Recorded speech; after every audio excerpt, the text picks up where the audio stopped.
Tashi, and I am so excited to talk today to Josh Elledge. He is an amazing, really just an amazing person and just a whiz when it comes to all things about creating consistent, high value introductions and meaningful connections with people on all things business related. And in some of my conversations with him recently, I thought, man, it'll be great to have Josh on just to learn more from him in this space, because really nowadays, how we connect with people, the way in which we do it, how we're spending our time doing it with the right people, all those things matter. So whether you're a coach, consultant, and even run an agency or have a business that you're running as well, like this is going to be a really good conversation. So let me introduce you to Josh and let's get this kicked off. Josh Elledge is a U.S. Navy veteran and launched UpMyInfluence.com to help entrepreneurs grow their authority and influence. UpMyInfluence builds seven-figure B2B sales systems with zero paid ads. Hope you guys heard that. He also started SavingsAngel.com, which has grossed more than $6 million in sales, again, with zero paid ads. He's a keynote speaker, writes a syndicated newspaper column to 1.1 million readers, and regularly appears on more than 75 TV stations across the country. All told, Josh has appeared in the media more than 2,000 times. So welcome to the Author's Leverage, Josh. Thanks so much for being with me today. Arshel, thank you so much for having me. Yeah, I'm so excited. And I mean, like just reading off your bio, the main thing that I know people want to hear about is, what do you mean no paid ads, right? Most of us approach marketing nowadays with that approach of, I need to pay some to get some traffic going, which of course is part of that strategy. But you're describing something different that's more effective, really highly leveraged. So how is this possible with no ads?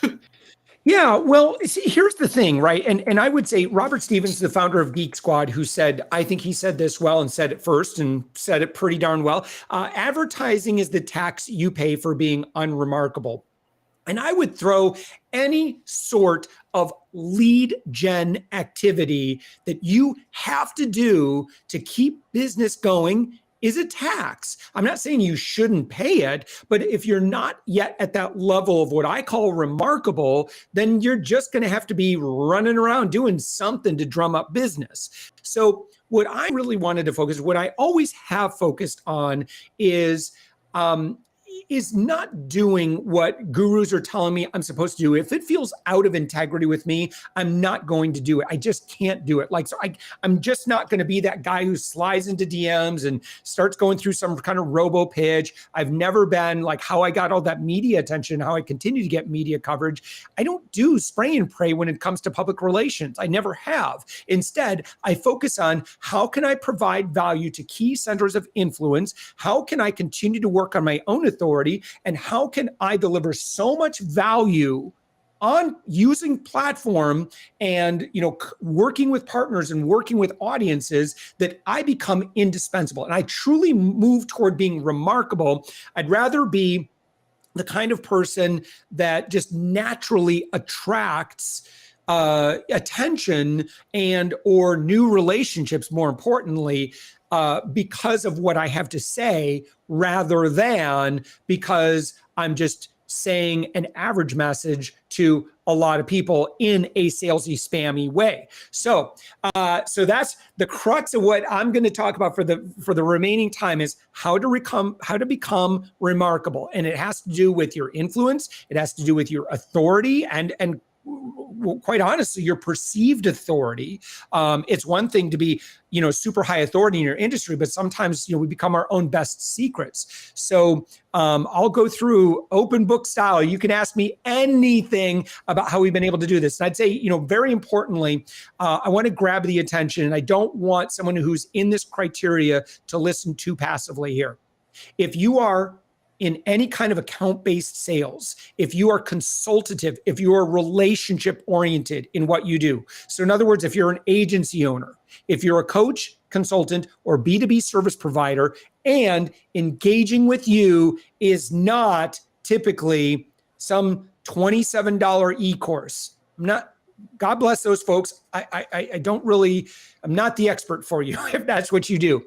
If you're just want to automate everything and you want to treat people like numbers and it's working for you, cool. What I really want to address is the people who say, That's not how I like to do business with people that I want to engage with, particularly my higher level engagement partners. So if you're an agency and working with you, it's north of $10,000 to, let's say, over a period of time, number of months. Yeah, it's a big investment. Okay, those sorts of investments, those sorts of engagements are just you're going to have a lot of you're going to have conversations in order to attract those types of people, right? So if you like that, if you enjoy building friendships and relationships and then engaging with your friends, I am the guy for you. I can help you with that, because that's what we have been obsessing on at UpMyInfluence. And we have been 100% inbound as of when we're recording this today for 3 years, 2 months, and 5 days. I do zero outbound short of, just showing up and serving on stages with very little calls to action in, to what I do. I just want to give the most value possible. So I'm going to have some book recommendations. I'm going to have some tactical stuff that we're going to be talking about in this brief amount of time, so that you can make sure that you can kind of replicate what we've been able to do. Absolutely. And I'm so into jumping into that direction with you, Josh, because, and just to reflect on what you just said, I mean, I know for myself, I've always been someone that, really gravitated towards more of the relationship building of sales, and never really took it as, to your point, just to put things out there, sort of spray things against the wall and see what sticks. Yeah. There's a time and place for that, of course, but, in the context of really wanting to build relationships along the way, and if that's important to you, I think that this is really, and the way that you do it is really key. What I want people to know too is that you've actually developed it's a sales system in a sense. Yeah. Right. And with that said, we'd love to hear about some of the ways that you've been able to help people in doing that. Right. So listen, something that's really, really critical, and is that I think we all need to be very honest about, is our dream customers, buyers, particularly again for account-based, higher level types engagements. We have to understand where the market is today. And there's another. I'm going to have several book recommendations. One of them that I think one author has done really, really great work. Mark Schaefer, Marketing Rebellion, has pinpointed what me as a consumer expert, I've studied and led on consumer behavior for 16 years now. And I can tell you that audiences today have never been more skeptical. They've never been more protective. They've never been more on guard from being sold at. Why is this the case? It's because the population of the world has been inundated like never before because of technology, because we have, we open up our device in our pocket and all of a sudden we're just hit with a deluge of ads and spammy marketing messages, and people just can't stop selling at you. They're sliding into your DMs, they're sliding into your emails, they're cold calling you. And so what happens to a population when you experiment upon it like that for any length of time? You create hyper resistance. People do not want to be sold to. They don't, it's just annoying. I mean, how do you feel when people are sliding into your DMs and you can tell that they're being inauthentic, that they're just copying and pasting some script, or they have some VA or some technology that's just robo pitching you? How does that really feel? Do you feel good about that? Does that make you want to move toward that person, or does it make you want to move away from that person? Now, if you are in business for yourself and some guru told you that that's just what it takes to do business, I want to apologize on behalf of that guru, because it's not true. It sells. That type of program, easy automatic riches by spraying and praying, sells exceptionally well. And they make a lot of money selling that message. But we have to be honest about how we do business. Is that the way that we like to do business with people? So therefore, shouldn't you represent your company, your heart and soul, in a way that that you would like to do business with those folks? And to truly do business with the best of the best out there that just have to protect their time and attention. So what we want to come up with now, and this will get into kind of my other two book recommendations that I'll make today. Number one is good old fashioned How to Win Friends, Influence People. It still works. People love to be treated as if they're a valuable person, not a number. And so if you'll learn to work with people and you learn to provide them and put their needs ahead of your own, okay, what you're going to find is that when you're circulating with professionals, you will get to a point where you will not be able to outgive the market. In other words, when you show up in generosity and love and truly putting other people's needs first, professionals will always reciprocate in ways that you can't even imagine. And another book that kind of goes along with that, Bob Berg, John David Mann, and it's Go-Giver. The Go-Giver. The original one is the red book, the Go-Giver. I recommend that one if you've not read or bumped into any of these concepts. Book I recommend is a little bit more tactical is Go-Giver, Sell More. It's the green book. And all of the books in their series are fantastic because it is how human-to-human businesses work. So the question then becomes, Parshell, is like, how can we, what if reaching out and saying, hey, how are your IT services? Why don't we jump on a discovery call so we can blah, blah, blah, blah, blah, blah. That's what everybody's doing. Don't do that. If you are a speaker and you're trying to get speaking gigs, don't do what everybody else does. Try to find ways that you can serve your partners in speaking. So meeting planners, decision makers, what can you do for them? Regardless if they ever hire you, can you separate yourself from the rest of the pack by standing out and putting others' needs first? Showing concern for the event and the success of the event. What do they need most right now? Again, getting in the media, that was my approach. 2,500 media appearances, 800 on TV alone. My approach was always to connect with the producer and ask them what they need most and offer to be of service. And I never sell to those TV audiences. I am there to 100% serve. And that's how I got my syndicated newspaper column. That's how I got to speak for the Tony Robbins organization. I've spoken at a number of conferences, and it's all about serving your way in. And if you'll do that, it will feel inefficient at first.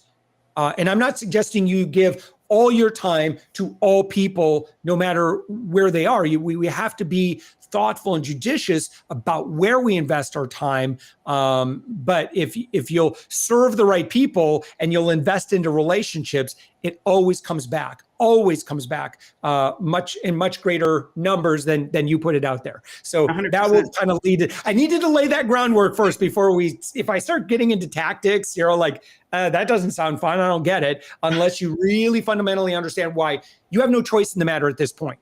It's either going to get more and more expensive. Anyone who's been Facebook advertising for more than 5 years knows it ain't the way that it used to be. Anyone that's doing Google AdWords today compared to where it was, like I remember 10, 15 years ago, it ain't that way anymore. Mm. It's way more expensive. It's way more noisy. It's not as much fun. And folks kind of going into those pipelines those are very transactional, awkward conversations to me sometimes, but I got my own biases. No, I hear you. And, I appreciate that your approach is very much from a human to human business connection, right? Allowing that to be really the focus, because within that, there are a number of ways that you can really, build upon your authority, your influence, that connection, right? All of that really comes together when you know that it is something that can be unique to you. And yes. I love, conversations and ideas around that, because it doesn't have to be cookie cutter. I know I've fallen victim to that a number of times. I feel just thinking that I need to do this exact system in order for things to work. But the system has to be a fit for your own values and the things that really matter to you, and kind of constructing around that, because we do need systems. However, we just always need to have that balance for sure. Given that we're speaking to authors today, I would love to hear specifically, right, from that frame of mind, knowing that, let's say an author is preparing, they're in the process of writing a book. Maybe it's their first book they're publishing. Maybe it's their second or third book that's coming out soon, or they've already got a book on the shelf, right? That is, that's available maybe on their website. And, there's more that can be done with it. Of course, considering that a book gives you that authority, right? It adds to that credibility. Your influence now is taking a tick up, and right, that connection building, right? Because at the end of the day, authors want to make a bigger impact, right, and make some money in the process. So we'd love to hear what sort of tactics, right? If we can go a little bit more into that direction of what authors can be considering right now when it comes to all those factors coming together for their success. Yeah, first off, I want to say thank you if you're an author and you've taken your wisdom and knowledge and you've done the hard work of putting it in a book and you're willing to give away that much value for like $18. Or $12.95 on a Kindle version of that book. I mean, that already shows so much faith in other people. And that I think most authors today, from my experience, again, if we're talking about, and again, in my kind of the audience I've been talking about so far, usually the book is part of a bigger business, right? We're not just trying to make money just from the book, but the book is part of our overall strategy. So you have an asset, a very, very valuable asset. And so obviously one very easy way that you've heard, right, is just to give your book away for free, certainly giving it to decision makers. But again, that's kind of what a lot of people have been doing, or kind of like that. I'm not opposed to that, but we always have to test, the thing that we're being generous with, and is it really moving the ball forward for us? So let's say that it is an author, and I'm going to make a couple of assumptions here, getting back to the audience that I'm really familiar with serving. And again, that would be a coach consultant, right, or an agency owner or B2B service provider, and you have a book, right? So now you've got a bit of extra authority that you can leverage. So I would love to see every author making the book come alive by producing regular content in and around that book. You ought to, right? And what we're talking about, Parshell, is platform. Platform is a gift that I think a lot of us are confused by. And we're like, well, we want to serve audiences. We want to make this book come alive and start having conversations around it. And so an example of how platform might look would be kind of what we're doing right here. We're it's a podcast, we're producing content that'll appear on social media in some way.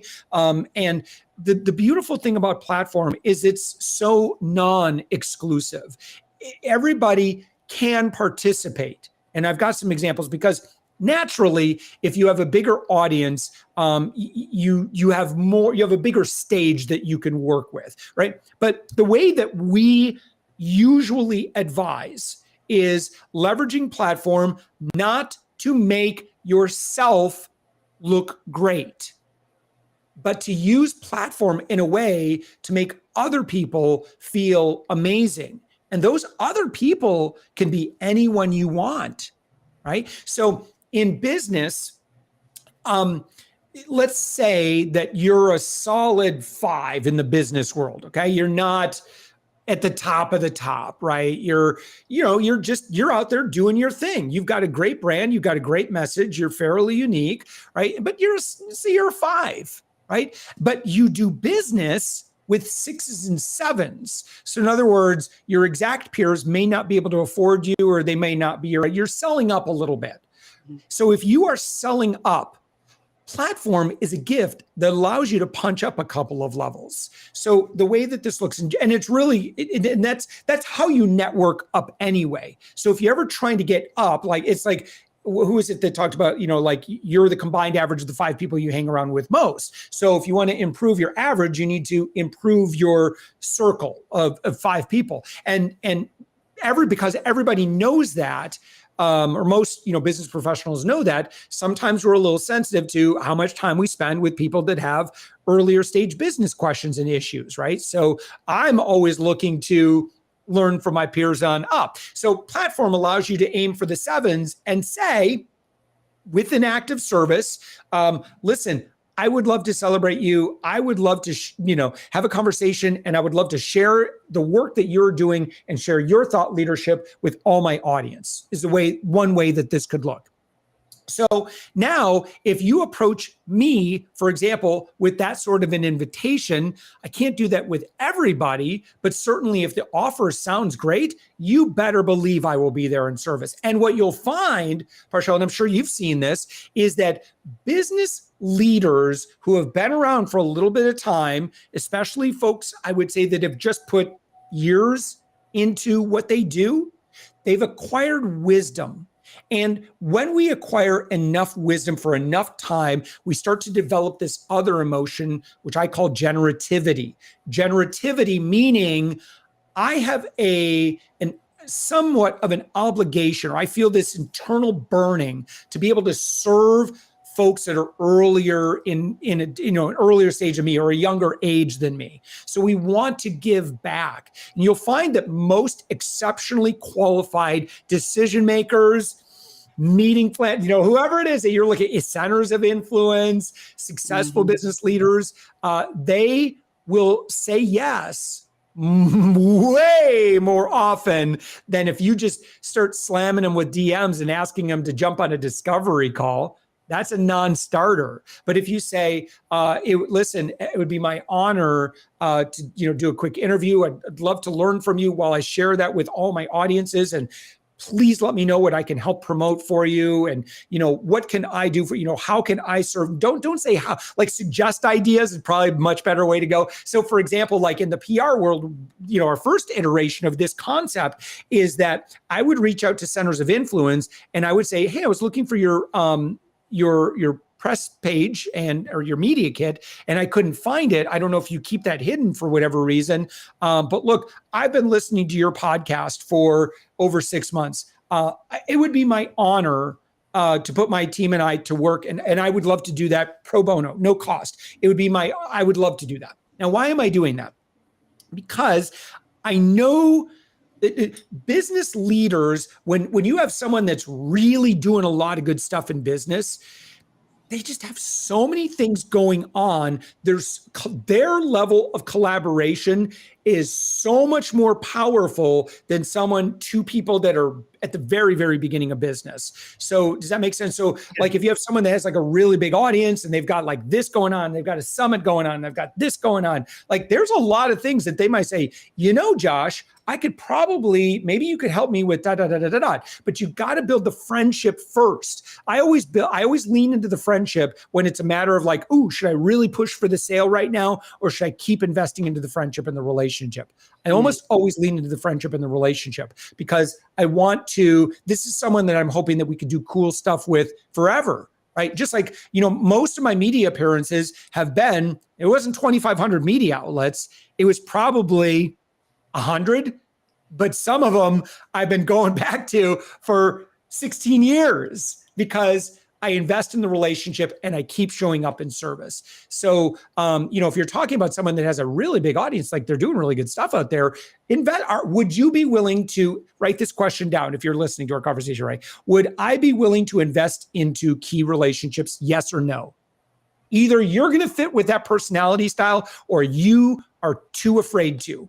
And maybe there's just a little bit too much scarcity that's kind of running through your veins right now. And it's not your fault, right? It's for whatever reason we picked it up and we normalized that scarcity and, charging people $6 for some tripwire product or something like that was the way to go. And I'm not saying that doesn't work. It's just a different way of doing business. So again, find the thing you could be insanely generous with. I'm a big fan of Platform because Platform is so easy and so low cost compared to doing a $1,200 press kit for somebody.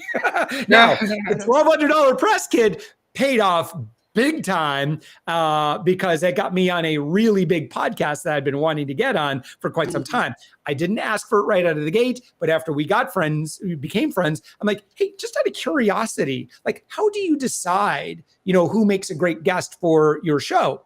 And they said, oh, well, I'm like, well, I don't know if it would be appropriate for me to be a guest, but how would I, what would be my next steps on that? If that were possible, completely up to you. If I'm not a fit, please just tell me.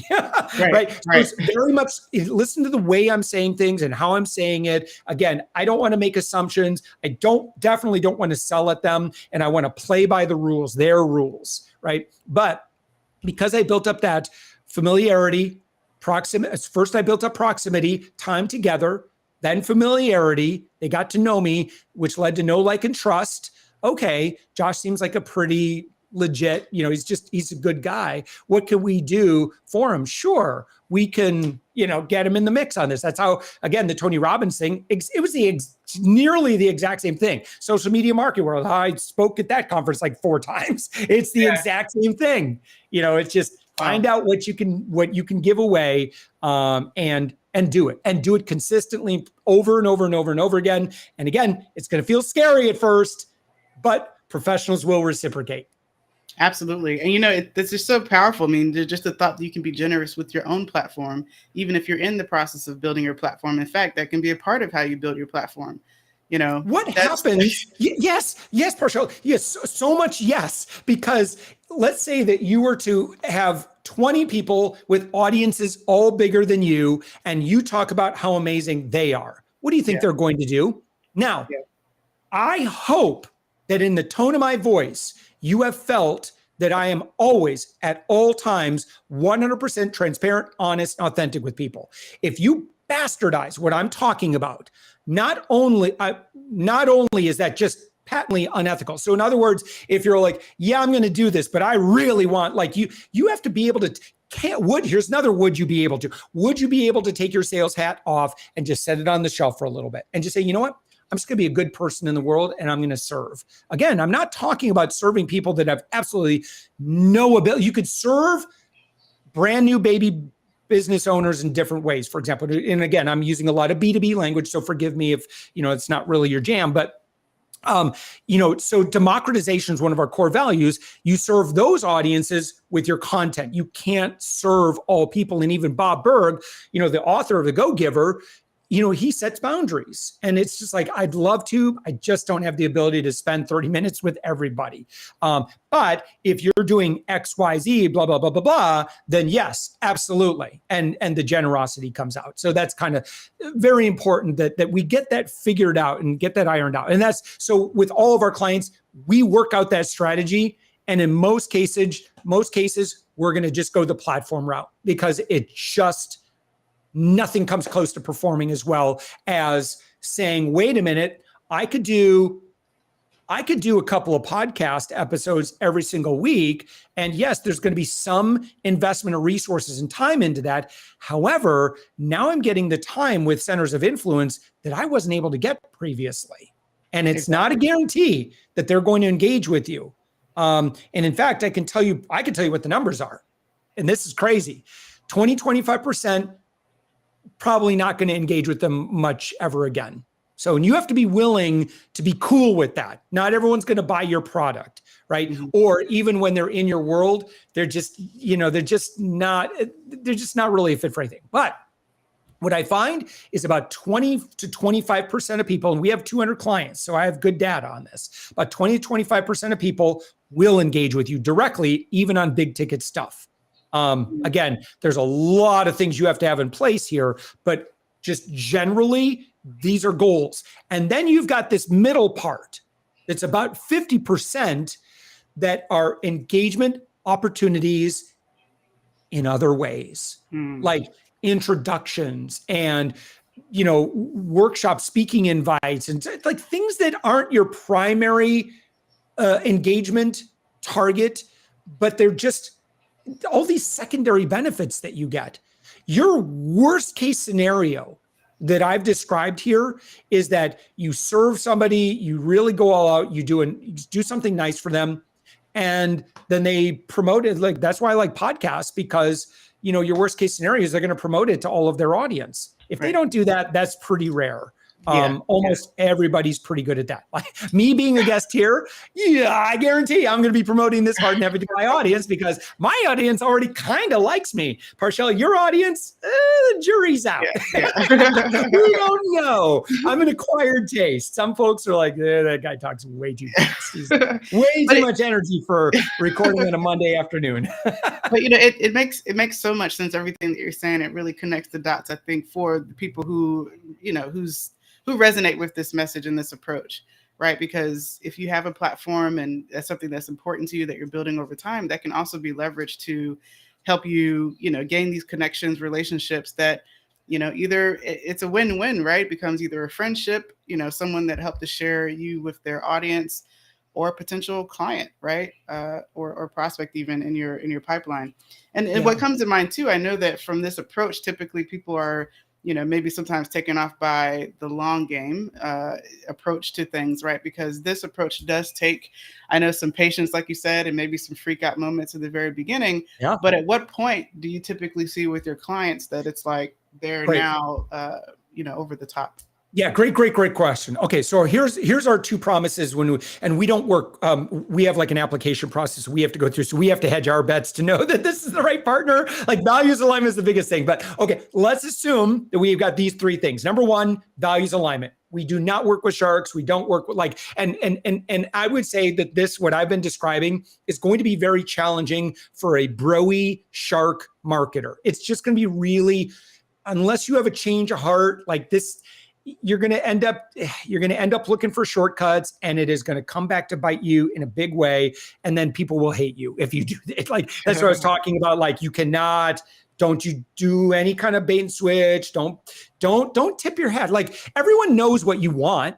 Everyone knows what your intention is before you even say it. Yeah. That's the reality of everyone today. So you may as well come clean with a clean heart and going into this. Otherwise, you're not fooling anybody. Values alignment's number one. Number two, you've got some authority to work with. And number three, and I want to make sure I provide some value to somebody who's like baby brand new. So don't let me forget that, please.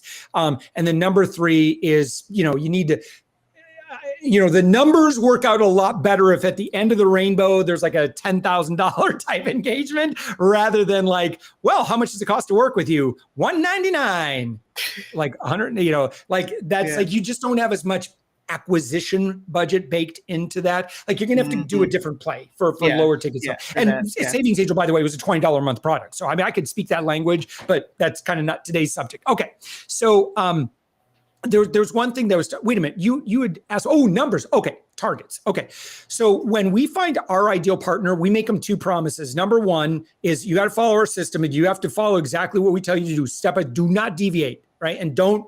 You got to show up. You got to do what we tell you to do in 6 months' time, and likely beforehand. But by 6 months' time, for the rest of your life, you will have 10 people, your ideal dream prospects, your customers, partners, whoever it is that you're looking to connect with. Right? You have 10 or more in your life every single month for the rest of your life. Right? And that's promise number one. And promise number two is by 12 months, those will be 100% inbound. And meaning you've gotten to that level of remarkable where your authority and your platform and your influence is now attracting those people into your world without you having to do anything. And so those are our targets, and we're pretty consistent. We're pretty good at that. So that's what I would expect for about it. Even if you're pretty new in business, if you're baby brand new, you're gonna have to hustle. I'm not gonna lie, but yeah. Also, what happens if you have zero audience? Right? Can you still leverage platform? Sorry, that's the question. I'm hoping you'll ask me. So, Parshell, because I think that there's someone out there who's like, I don't know, right. I've got like, a couple hundred people on Facebook, and I don't even get Twitter. It doesn't make any sense. Like I'm on LinkedIn, but I don't really do anything. Okay. So I'll give you a great example, because there's some conferences that I've gone to, and like I'm the featured speaker. I don't do a lot of speaking these days, but it feels good when you go to an event and like you've already got like someone's already talking you up, and you're going to be on stage, but like you're probably going to have some really good outcomes from that.